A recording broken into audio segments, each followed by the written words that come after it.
जब हौसला बना लिया ऊंची उड़ान का, फिर देखना फिजूल है कद आसमान का। जी हाँ, इस लाइन को सार्थक किया है रांची के रहने वाले अकरम ने। मैं आपको बता दूं कि अकरम ने 49 दिनों में 6 देशों की यात्रा साइकिलिंग से पूरी की है। आप समझ सकते हैं कि कितना मुश्किल हुआ होगा वो सफ़र जिसे साइकिल से पूरा किया गया हो। लेकिन कहते हैं ना कि जब हौसला हम बनाते हैं तो जज्बा हमारे अंदर जब वो ऊंचा रहता है तो कोई भी काम, मुश्किल काम भी हम आसान कर देते हैं। आइए हम अकरम से जानते हैं कि उनका क्या कुछ कहना है अपने इस एक्सपीरियंस को लेकर के। अकरम, सबसे पहले बहुत बहुत बधाई हो आपको और स्वागत है आपका हमारे कार्यक्रम में एक बार फिर से। मैं दर्शकों को एक बार फिर से याद दिला दूँ कि 2 महीने पहले अकरम जाने से पहले हमारे पास आए थे, हमने बात की थी इस साइकिलिंग को लेकर के और आज इन्होंने उस सफ़र को कंप्लीट किया है और एक बार फिर हमारे सामने आए हैं। अकरम जी, आप हमारे दर्शकों से साझा करिए अपना उस एक्सपीरियंस, कैसा रहा आपका? थैंक यू सो मच फिर से मुझे बुलाने के लिए और मेरे एक्सपीरियंस को लोगों तक पहुंचाने के लिए, लोगों से शेयर करने के लिए। तो मैं फिर से एक बार कहना चाहूँगा लोगों से कि ये साइक्लोथॉन 3.0 था जो कि मैंने 49 डेज़ में 6000 किलोमीटर इन 6 कंट्रीज़ में कंप्लीट किया। India, Bangladesh, Myanmar, Thailand, Malaysia and Singapore, जो कि स्टार्ट हुआ था रांची से और ख़त्म हुआ सिंगापुर तक। ये एक अवेयरनेस कैंपेन था, राइट टू एजुकेशन, जहाँ पे अंडर प्रिविलेज्ड बच्चों के जो होते हैं उनके एजुकेशन के लिए, वीमेन सेफ्टी के लिए और एम्प्लॉयमेंट फॉर ट्रांसजेंडर के लिए।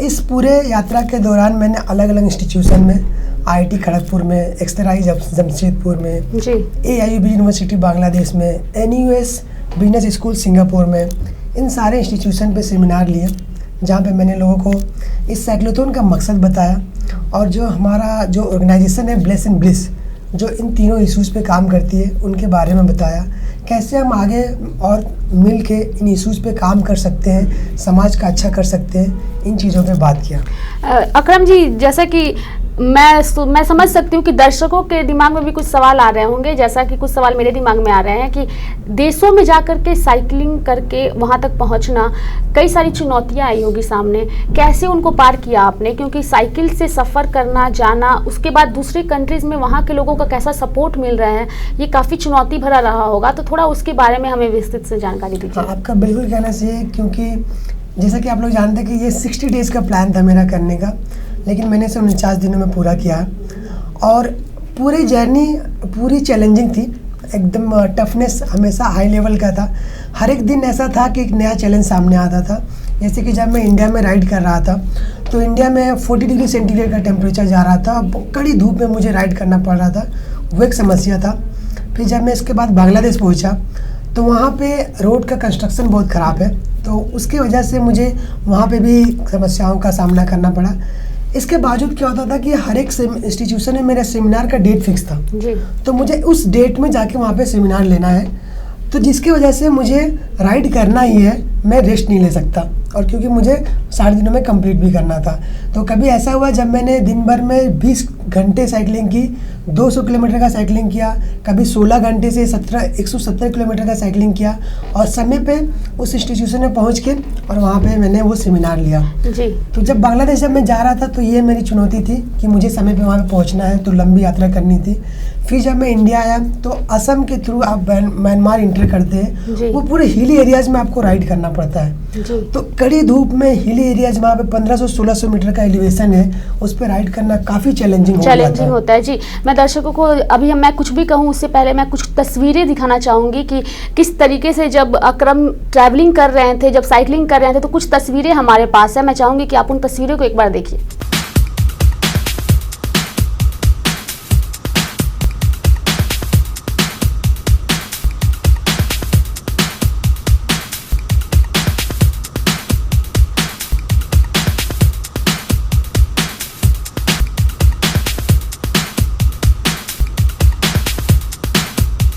जी, तो जैसा कि आपने तस्वीरों में देखा कि किस तरीके से अकरम ने इतना चैलेंज फेस करते हुए इनके चेहरे पे जो खुशी थी वो कायम थी।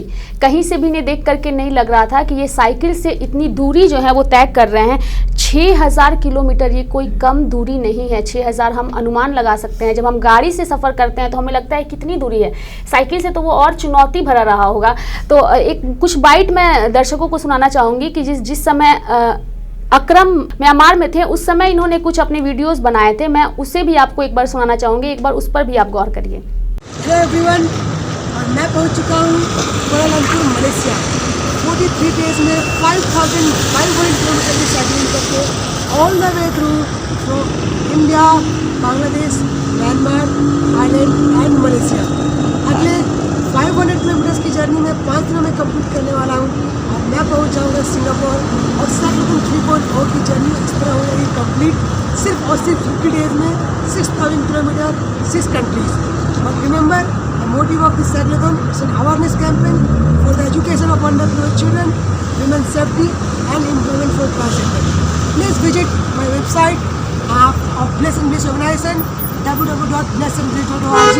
Please support us, please donate us for the projects that we are doing for the above mentioned. जी, तो आपने सुना कि ये अकरम ने बताया कि किस तरीके से इनका सफ़र जो था हर एक देश पहुंच करके ये एक छोटा सा वीडियो बनाते थे अपने चाहने वालों के लिए, ताकि लोगों तक एक मैसेज जाए। और कहीं से भी इसमें हम नहीं कह सकते कि ये चुनौती भरा नहीं रहा। अकरम, एक सवाल और मैं यहाँ पे जानना चाहूँगी आपसे कि जब आपने ये प्लान किया इस कार्यक्रम के बारे में, तो स्पॉन्सर्स कहाँ से आए, लोगों की कहाँ तक लोगों ने मदद की आपकी, कैसे पैसे की जो ये समस्या है वो कैसे दूर हुई? पहले तो जब मैंने प्लान किया तो मैंने सोचा कि मुझे स्पॉन्सर्स बहुत मिल जाएंगे, क्योंकि मैं एक इंटरनेशनल इवेंट कर रहा हूँ और वह भी एक अवेयरनेस कैंपेन है जो कि समाज के लिए है, तो मुझे स्पॉन्सर्स मिल जाएंगे और गवर्नमेंट से हेल्प भी मिल जाएगी। बट अनफॉर्चुनेटली ऐसा नहीं हुआ, ना मुझे गवर्नमेंट से कोई हेल्प मिली, ना मुझे कोई बड़े स्पॉन्सर्स मिले। बट मुझे करना था तो मैंने उन सब चीज़ों को नज़रअंदाज किया और मैंने खुद से करने की ठानी।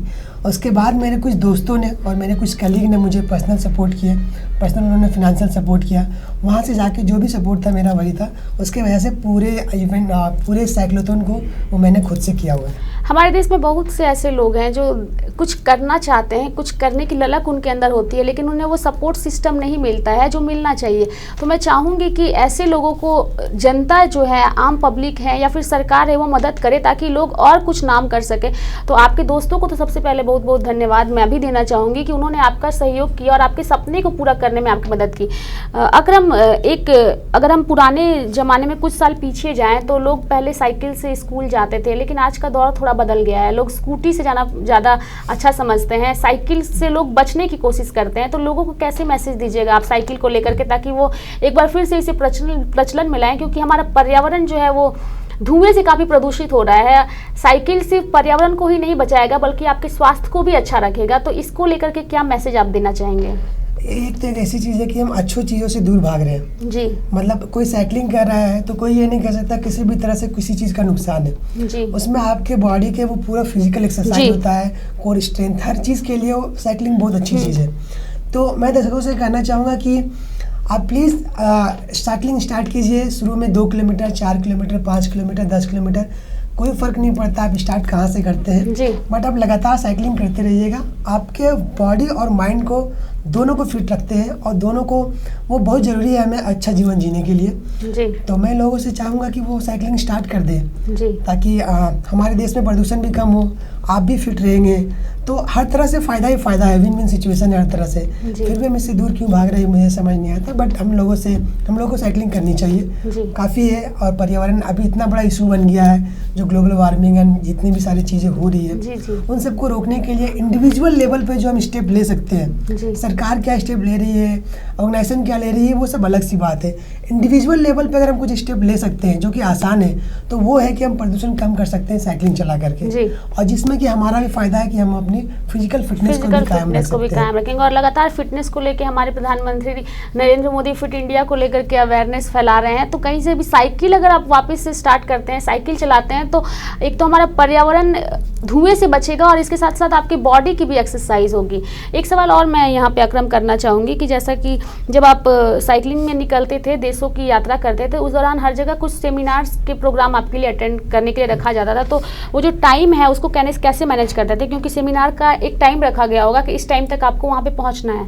कभी कभी ऐसा होता होगा कि वेदर की वजह से कभी जाड़ा होता होगा, गर्मी होती होगी, बरसात होती होगी, कभी तेज़ धूप होती होगी, तो साइकिलिंग करके क्या आप समय पर पहुँच पाते थे, सेमिनार्स अटेंड कर पाते थे? तो ये कैसा चुनौती भरा रहा था? जैसा कि मैंने पहले भी बताया कि इस जर्नी को यही चैलेंज था कि हर कुछ पहले से फिक्स था, मतलब कहाँ से सेमिनार होगा। तो मैं ऐसा नहीं कि अगर धूप हो रही है तो मैं एक दिन रेस्ट ले लिया, बारिश हो रही तो एक दिन रेस्ट ले लिया, अगले दिन जर्नी स्टार्ट करना नहीं। मुझे हर दिन जर्नी कंप्लीट करना है, स्टार्ट किया तो फिनिश करके टाइम पे पहुंचना है। तो आइदर वो हिली एरियाज़ पे मुझे राइड करना हो, या फिर मुझे बारिश में रेनकोट पहन के राइड करना हो, या फिर मुझे धूप में हेलमेट और कपड़े मतलब फेस पे मास्क पहन के राइड करना हो, राइड मुझे करना है हर हाल पे। चाहे वो 100 किलोमीटर का हो, 150 किलोमीटर का, 200 किलोमीटर का हो, उससे कोई फ़र्क नहीं पड़ता है। मुझे वो राइड करना है उस दिन, और उस दिन जाके उस इंस्टीट्यूशन में पहुँच के मुझे सेमिनार लेना है। तो ये काफ़ी चैलेंजिंग था। लेकिन मैं यहाँ पे एक चीज़ लोगों से कहना चाहूँगा कि जो ये अवेयरनेस कैंपेन था मेरा, मैं ये बहुत खुशी था कि लोगों का प्यार और जो सपोर्ट था वो बहुत था। बहुत सारे लोग मुझे अलग अलग प्लेटफॉर्म पे जुड़े हुए थे, आदर फेसबुक, इंस्टाग्राम, लिंक्डइन, ट्विटर, कहीं भी हो, जहाँ पे सेमिनार कर रहे थे वहाँ पे। तो मैं अकेले साइकिलिंग कर रहा था, फिर भी मैं अकेला नहीं था। बहुत सारे लोग जुड़े थे, उनका प्यार था जो मुझे हिम्मत देती थी कि हाँ, मुझे साइकिलिंग ये कंप्लीट करके ये पूरे जर्नी को इसको सक्सेसफुल बनाना है। तो इस तरह से मुझे रास्ते में जैसा कि आपने वीडियो में देखा कि मुझे बहुत बार कंधों पे साइकिल उठाना पड़ा, क्योंकि रास्ता बहुत ख़राब था। म्यांमार का 130 किलोमीटर का वो रास्ता था, जहाँ पे मुझे काफ़ी प्रॉब्लम हुआ उसको क्रॉस करने में। और जब बारिश हो जाती थी तो भी मुझे राइड करना पड़ता था रेनकोट पहन के, क्योंकि मुझे रात होने से पहले पहुँचना है, क्योंकि मुझे अपना सेफ्टी का भी ध्यान रखना था। क्योंकि जब आप अपने देश में मैं रात को भी राइड कर सकता था, बट किसी और देश में रात को राइड करना संभव नहीं था। यहाँ एक चीज़ मैं और बोलना चाहूँगा कि जो म्यांमार का चीज़ है, वहाँ का इतना स्ट्रिक्ट रूल है कि आप वहाँ कैंपिंग नहीं कर सकते हो।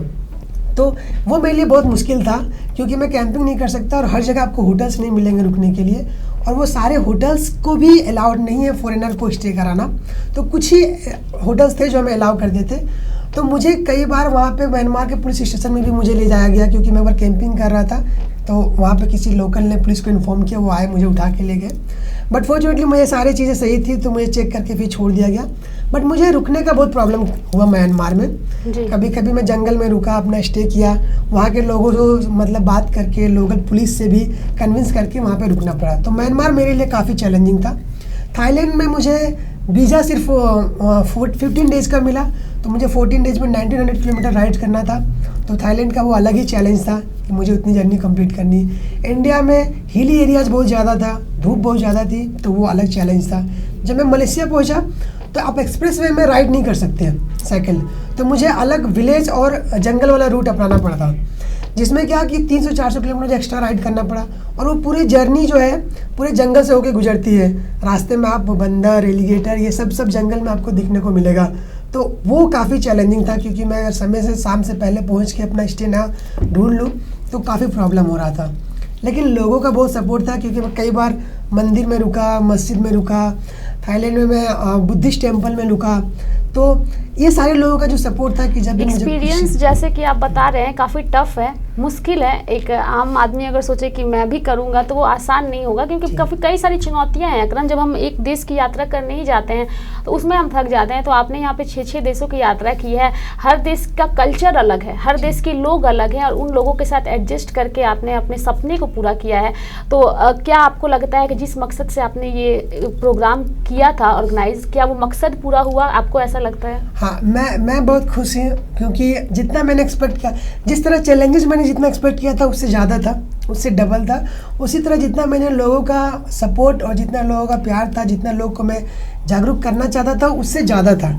क्योंकि हर जगह पे अच्छे सेमिनार में अच्छी भीड़ हो और अच्छे लोगों से, मतलब सारे लोग कनेक्टेड थे, सब लोग इसके बारे में जानते थे क्यों हो रहा है। तो मैं फुल्ली सेटिस्फाइड हूँ और मैं बहुत खुश हूँ कि मैंने अपने देश के लिए अलग से 6,000 किलोमीटर की यात्रा की, और ये सोशल मैसेज के साथ, अवेयरनेस कैंपेन के साथ जो है मैंने लोगों को किया। काफ़ी शानदार अवेयरनेस मैसेज के साथ आपने इस कैंपेन को कंप्लीट किया है अकरम, बहुत सारी बधाई आपको। क्या आगे भी आपने सोचा है फिर से इसको करने का, दोबारा कुछ फ्यूचर का प्लान है आपका? हाँ, अभी फ्यूचर का मेरा प्लान है। मुझे काफ़ी खुशी हो रही है कि मैं एक 100 किलोमीटर्स का मैराथन करूँगा, वो रांची में ही। वो रन टू यूनिटी होगा, क्योंकि हमें एकता से रहनी चाहिए, हमें शांति से रहनी चाहिए। तो बहुत जल्दी भी, बस कुछ ही दिनों में मैं उसकी प्रैक्टिस स्टार्ट करके वो 100 किलोमीटर्स का मैराथन करूँगा। उसके बाद आगे भी बहुत कुछ करने का है, जहाँ के मैं 2022 में मुझे माउंट एवरेस्ट क्लाइंब करना है, क्योंकि जैसा आप जानते हैं कि एक माउंटेनियर हूँ मैं। जी।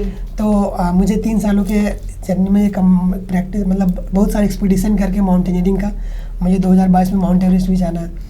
तो अभी सपने हैं बहुत सारे, जो पूरे करने हैं समाज के लिए। एक इंसान जब कुछ करने की सोचता है तो वो एक जगह सीमित हो जाता है, लेकिन आप अकरम ऑलराउंडर हो, अगर हम सिंपल शब्दों में कहें तो हर एक टैलेंट है आप में, और बहुत सारी शुभकामनाएं आपको आगे के लिए, फ्यूचर के लिए, और जो उपलब्धियां आपने अभी हासिल की इसके लिए बहुत बहुत शुभकामनाएं आपकी, और हमारे कार्यक्रम में आके इस कार्यक्रम को सफल बनाने के लिए।